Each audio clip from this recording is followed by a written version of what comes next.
From Deflategate to domestic violence scandals, there were several off-the-field incidents involving NFL players this offseason. But as Coy Wire reminds us, for every negative story, there are many more feel-good stories that are all too often overlooked.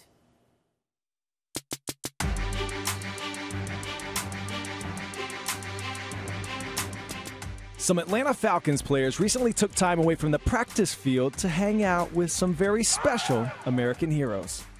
I want to ask all the Falcons players to go ahead and stand back up, and let's give a round of applause for the military members who are here today. Servicemen and women had a unique opportunity to team up with Falcons players in an event called the Rookie Olympics, which honored those who sacrificed for our country. They put in so much hard work for us to be able to, live the lives that we love, and it's just fun to be able to hang out with them on their off day. The Olympics consisted of two-man teams, one rookie football player paired with one military member, and they competed in events ranging from obstacle courses to tug-of-war to limbo. What was your favorite event of the day? Probably the water balloon throw. It was dizzy bats. It had to be ping pong.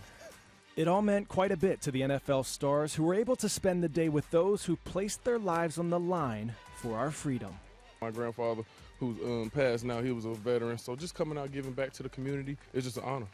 Their service out there in those fields definitely plays a role in what we do here, and they're inspiration to me, and I'm pretty sure they're inspiration to the rest of the team as well. For the military members, it provided good times away from the daily grind. Was it good to get away from the workplace, from the base for a little bit? Absolutely. The stresses of going to work every day, just being in the military, the things that we deal with and do, this was absolutely a great experience for us to come out, bond together, have some fun, and just, enjoy ourselves. Ricky Hobart and Sam Meredith of Team Alpha won the day.